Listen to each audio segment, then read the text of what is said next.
Hi there, I'm Nancy, the Yarny bookkeeper, and this video is to show you how to track inventory using spreadsheets.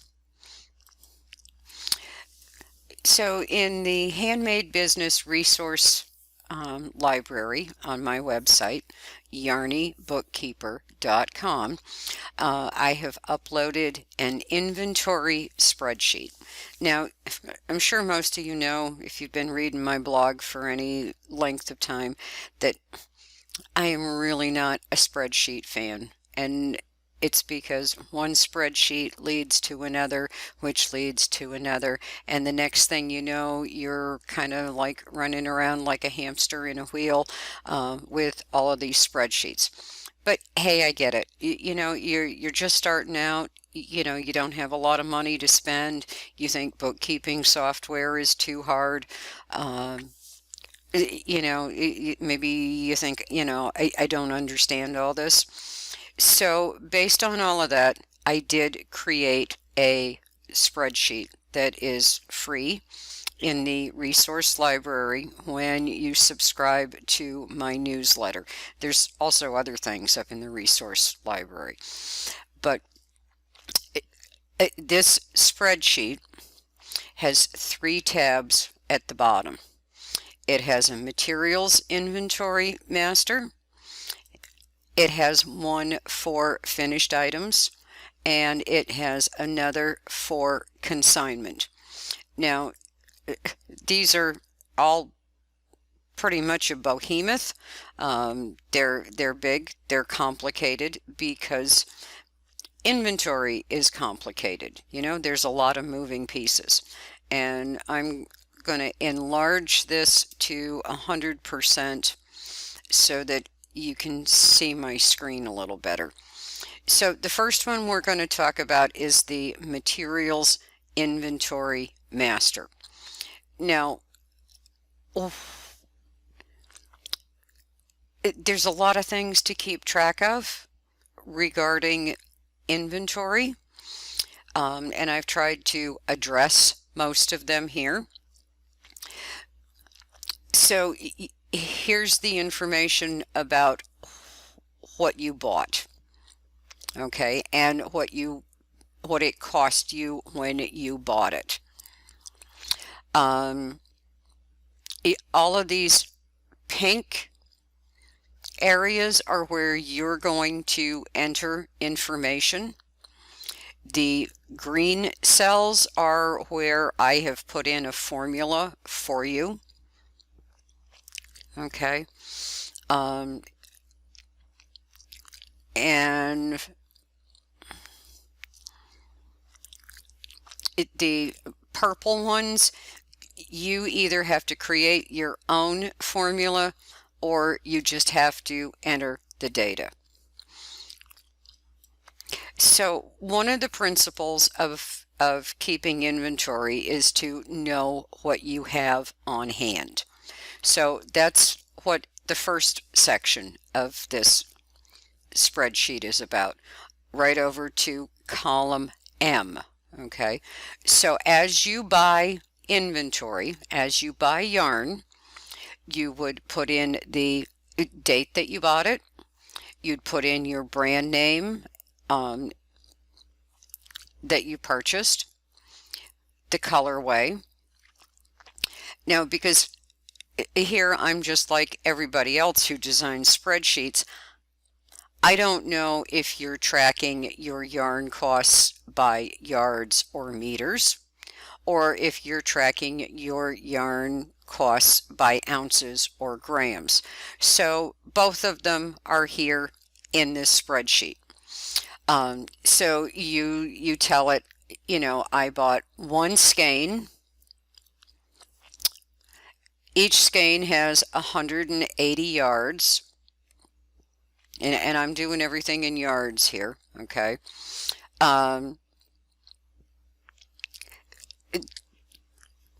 Total number of ounces in the skein.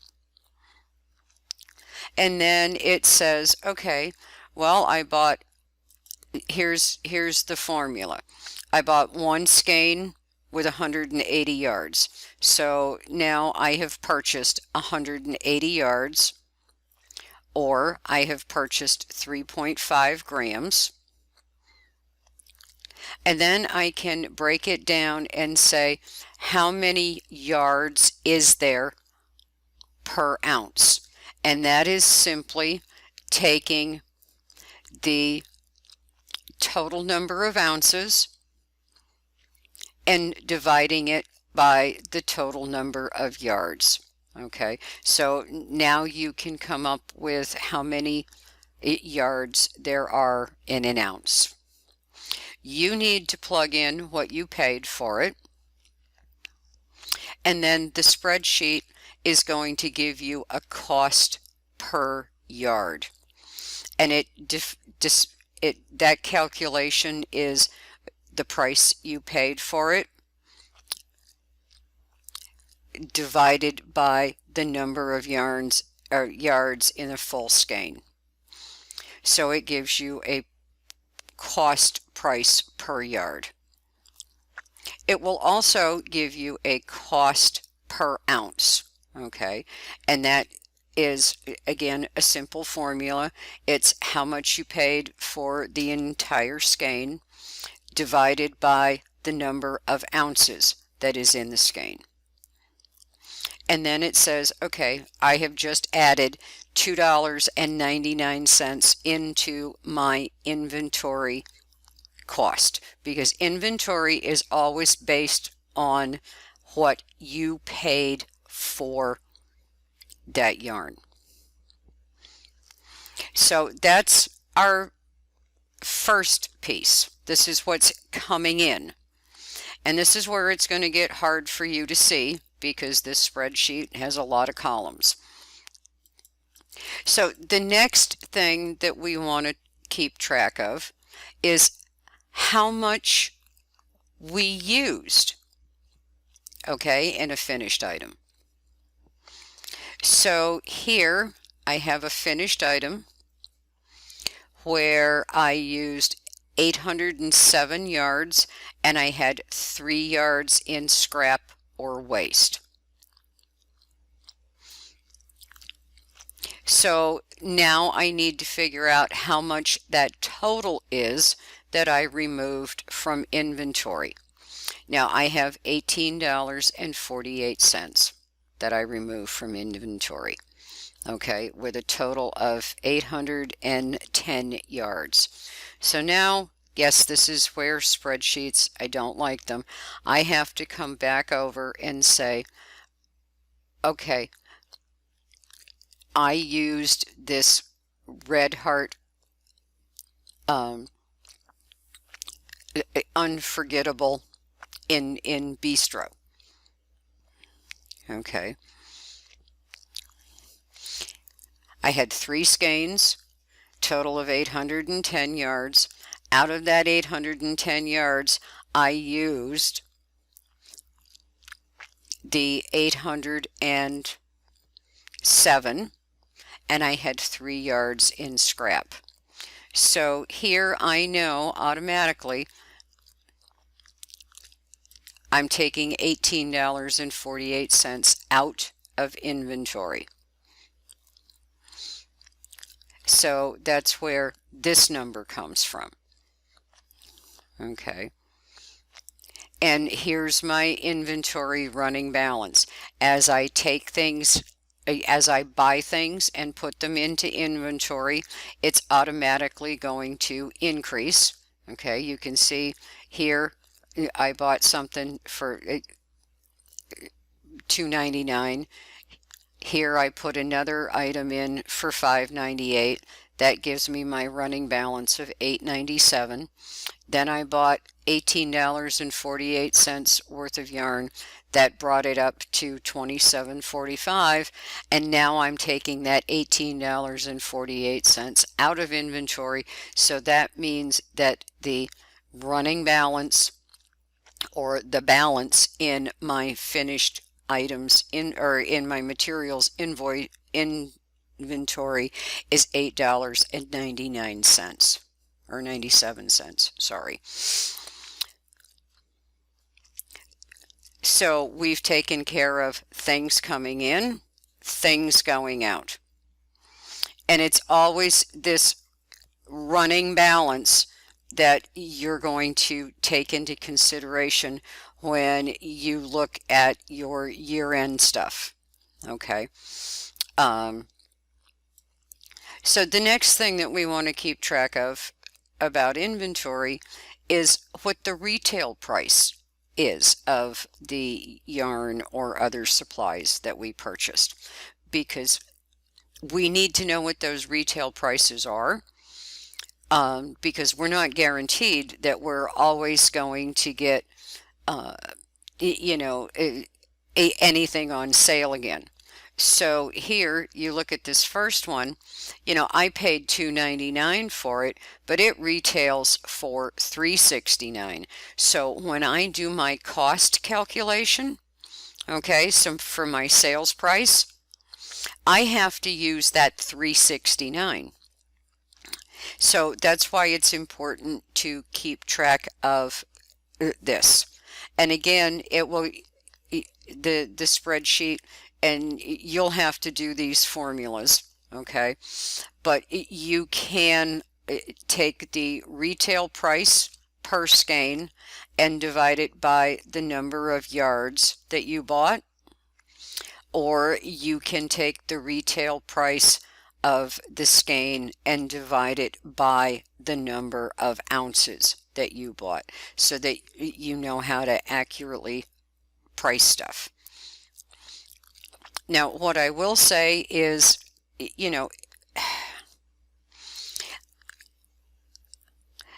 you only use your yarn in yards, you can delete the ounces column. Okay. You can also get rid of the total ounces or grams purchased. So if you want to do everything based on yards, you want to leave columns E and G, delete F and H. You can also come over and, delete out the cost per yard or cost per ounce, depending on how you want to track it. That'll just make this spreadsheet a little more manageable.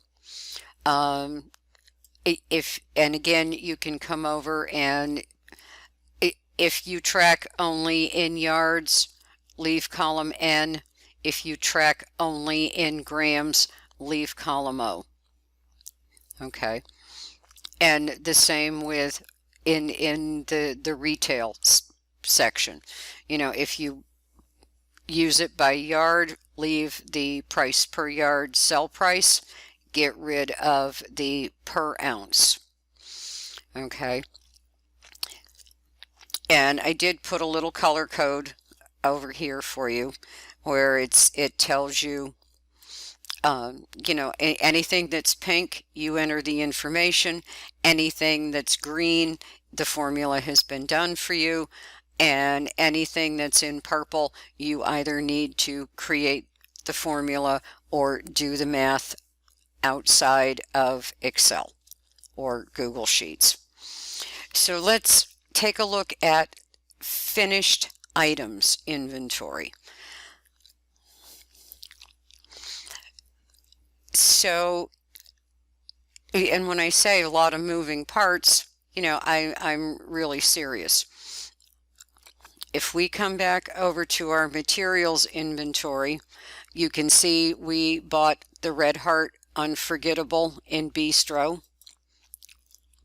So that increased our materials inventory. But then we used all of it, and we created a virus shawl. So we now have to take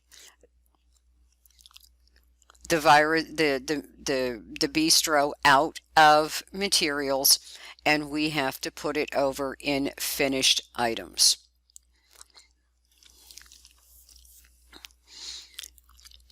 So here in finished items, you kind of want to keep track of the date that you made it, so you can tell how long something's been hanging around. And then you want to keep track of the date that you sold it. And so you don't have to keep flipping back and forth to multiple spreadsheets.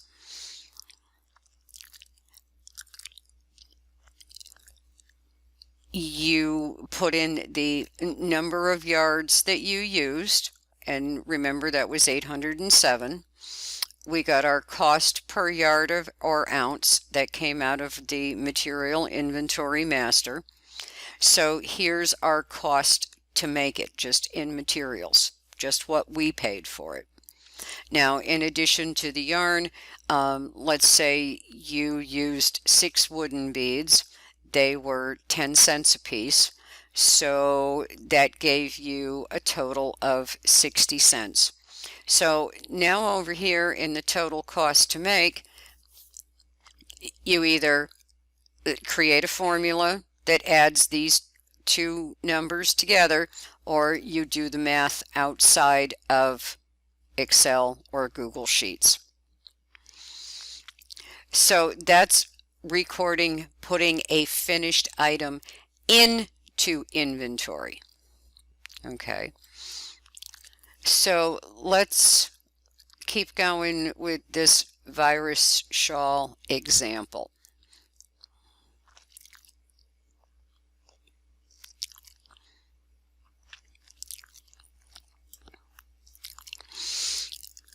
So even though it cost us $19.01 to make it, retail price of the Red Heart Unforgettable was much higher. So we put in our retail cost to make if we have to go out and replace that yarn. Put in the number of hours that it took you to make it, and then take your fair hourly wage, multiply it by the number of hours. Okay, and then you put in a overhead and profit and markup amount, and this column here gives you a retail price based on the sales price calculation section. Now, you know, what you do with this retail price is absolutely up to you. You know, you could say there's no way I can sell it for $106. You can figure out a discount that you want to give it, and then it will give you a new final price. Okay, so that's recording the cost and the sales price calculation and the actual sales price of a finished item that you have just put into finished items inventory. So now let's fast forward and say, okay, we sold the virus shawl. It cost us, we're taking $19.01 in costs out of inventory. As soon as you put something in these pink columns here, it will give you a total, and then it will subtract it from your running balance. Does that make sense?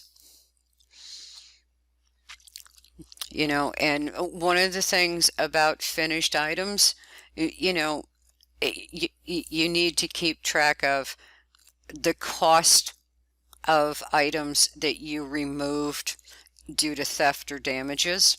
So let's say you do craft fairs and, you know, somebody walks off with that virus shawl when you're really busy and you don't see them. Or let's say you have a customer and she has a little girl, and the next thing you know, the little girl has spilled something all over that virus shawl. And even though you tried like heck, you couldn't get the stain out. Okay, so you have to remove that from your inventory, and you want to keep track of how much you removed due to theft or damages, how much you removed from inventory for personal use or to gift. You know, let's say that the virus shawl had sat around for like 2 years and you had reduced the price so much so that it wasn't even worth selling it. So you took it out of inventory because your cousin Susie said, "Oh my God, I love that," and you decided you were going to gift it to her for her birthday. Now the same kind of thing goes with anything that you give to charity. You know, if something has sat around for 2 or 3 years and it's just not selling, get it out of inventory, give it to charity. You know, I mean, maybe there's a local fundraiser, and you decide you're going to donate it and let them get some money out of it. Okay, so there's all these ins and outs, and my thought process is, I want to keep as much information, yes, it's duplicated, but I want to keep as much information in one place as I can, okay? So that when I need to do something, I'm not having to sift through 99 different tabs or different spreadsheets. Yeah, this is why I don't like spreadsheets. So let's look at the last one. It's our consignment inventory.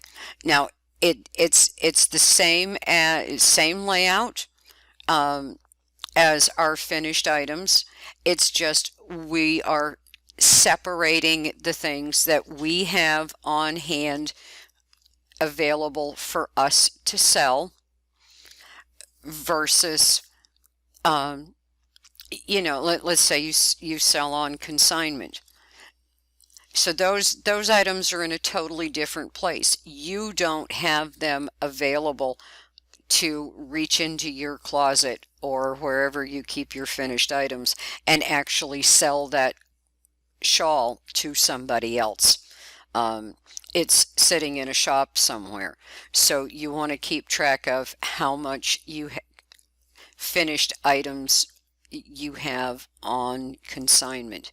And if you sell on consignment with 3 or 4 different places, it makes 3 or 4 different copies of this consignment inventory master. Which reminds me, my brain's all over the place. Before you start plugging information into these spreadsheets, download them, make a copy. Okay. Call one, you know, your original inventory master, and then the new one you can call it like my inventory. Not a big deal. And the reason I say that is because if you break a formula, or if you need to see how a formula was created, you can come here and you can come into, click into that green cell where there's a formula, and you can see how that number came to be. So if you want to, and you can, once you're in the one that you're going to work in, if you want to create, well, if you want to get rid of all of my little test data here, go to row 5, highlight down to row 10, right click, and tell it clear contents. Or you can simply delete it, because when you clear the contents, you're going to remove my formulas. So you literally could delete those column or those rows, and yeah, now it's gonna squawk. So I forget how Excel works, because like I said, I just don't use it. So maybe you'll do better at Excel than I do. You could highlight the cells where I have information and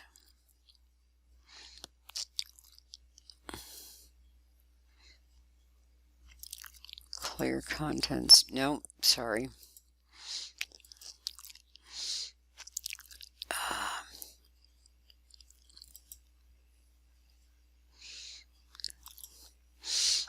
Oh my God, there used to be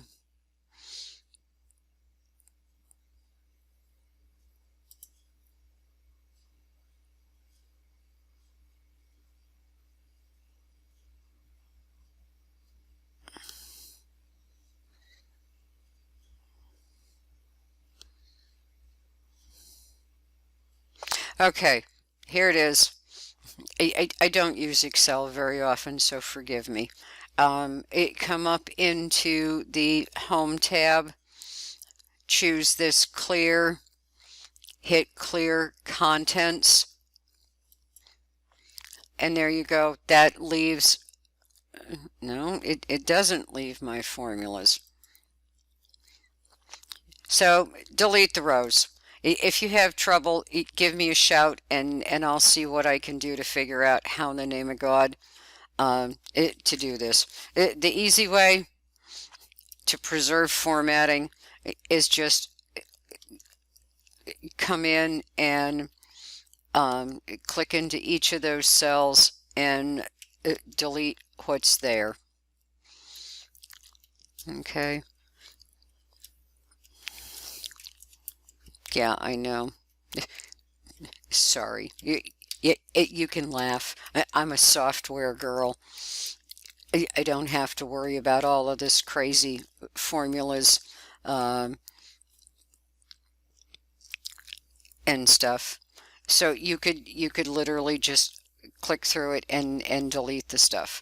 If you need to make a new tab, right click on the tab that you want to copy, choose move or copy, tell it create a copy, and then tell it where you want it to be placed.